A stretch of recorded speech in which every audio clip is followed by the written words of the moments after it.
mwongozo wa Spika kuhusu kitendo cha Mheshimiwa Ado Shaibu Ado mbunge kuendelea kuchangia hoja bungeni baada ya muda wake kwisha. Mheshimiwa Bunge, tarehe 17 Aprili 2026 katika kikao cha 11 cha mkutano wa 3 wa Bunge, wakati wa jioni Bunge lilipokuwa limerejea, Mheshimiwa Ado Shaibu Ado mbunge alipata fursa ya kuchangia hotuba ya bajeti ya Ofisi ya Rais, Menejimenti ya Utumishi wa Umma na Utawala Bora. Mheshimiwa Bunge, mara baada muda wake kuchangia kwisha, kiti kilimjulisha juu ya swala hilo ili kutoa fursa kwa wabunge wengine.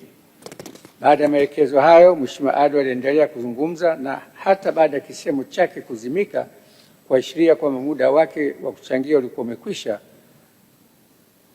Kitendo hicho kilimuibua Mheshimiwa Timothy Paul Mzava mbunge, ambaye aliomba mwongozo wa Spika ili kujua kama swala hilo linaruhusiwa au haliruhusiwi. Mheshimiwa Bunge, kiti kina mamlaka ya kuhakikisha utaratibu wa uendeshaji bora shughuli za Bunge unazingatiwa wakati wa mjadala. Vile vile, kanuni zimewekwa masharti kwamba uamuzi wa Spika kuhusu utaratibu ni wa mwisho. Haya yamefafanuliwa chini ya kanuni ya 85(1) ya kanuni za Bunge ya mwaka 2025. Mheshimiwa Bunge, sote tunapaswa kuzingatia masharti ya kikanuni kuhusu muda wa kuzungumza bungeni na vile vile kutii maelekezo ya kiti kila yanapotolewa. Sasa kwa kuwa Mheshimiwa Ado wakati alipokuwa anachangia hakuzingatia hayo kwa kuendelea kuzungumza wakati muda wake umekwisha, na vile vile hakuacha kuzungumza baada ya kuelekezwa na kiti.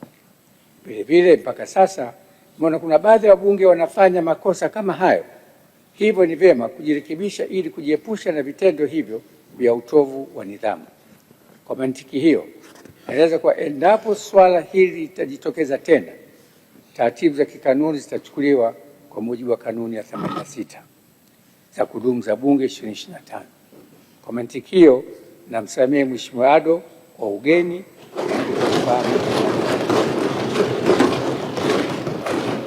Mheshimiwa Bunge, jambo jingine ni kwamba Mheshimiwa Ado Shaibu Ado mbunge katika mchango wake aligusia kuhusu taarifa za mdhibiti na mkaguzi mkuu wa hesabu za serikali CAG ya mwaka 2023/2024.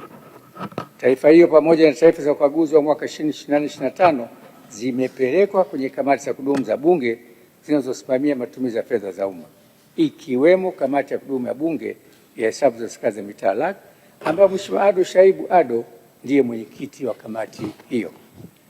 Taarifa CAG iliporejea ipo kwenye kamati anayoiongoza na bado haijafanyiwa kazi. Kwa mantiki hiyo, nasisitiza na kuelekeza kuwa masuala ambayo yamepelekwa kwenye kamati, wenyeviti wa kamati hizo hawapasi kuyazungumza masuala hayo nje ya vikao vya kamati ili kuzingatia taratibu zilizowekwa za kanuni za Bunge. Mheshimiwa Bunge, Bunge ni chombo cha uwakilishi wa wananchi. Kwa mantiki hiyo, Bunge ni sauti halisi ya wananchi wa Tanzania kwa ustawi wa jamii zetu na kwa mustakabali wa taifa letu. Hivyo basi, ni muhimu kuzingatia kanuni zinazosimamia taratibu za mjadala bungeni, kwa sababu tunapozingatia taratibu hizo, mijadala itakuwa yenye tija na haitapotosha umma. Kwa kufanya hivyo, tunapunguza upotevu wa muda, hivyo kuwezesha bunge wengi zaidi kupata fursa ya kuchangia hoja. Mheshimiwa Bunge, naomba kutumia fursa hii kuwapongeza wenyeviti wa Bunge kwa kazi nzuri wanazofanya ya kuongoza mijadala bungeni. Tuendelee kuwapa ushirikiano kama mnavyofanya kwangu. Nasisitiza kuwa kwa muda wote viongozi hao wanapoendesha vikao vya Bunge wanakuwa wanatekeleza madaraka ya Spika. Kwa msingi huo, maelekezo ya mwenyekiti wa Bunge yanatolewa bungeni ni maelekezo ya Spika kwa mujibu wa kanuni ya kudumu za Bunge 2025. Hivyo lazima tutambue na kuwapa heshima inayostahili. Mheshimiwa Bunge,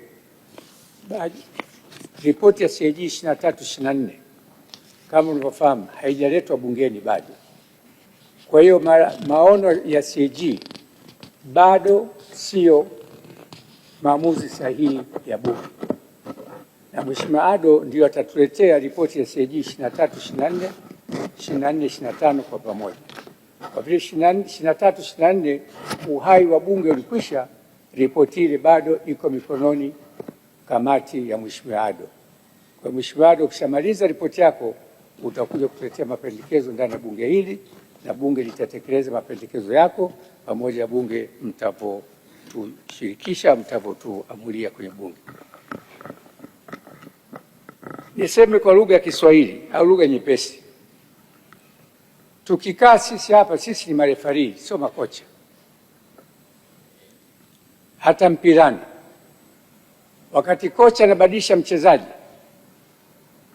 haingii bila ruhusa ya refa, na humu ndani kila kitu kinasimamiwa na kiti. Niombe sana, tuna ugeni, tuendelee kujifundisha. Katibu, maswali.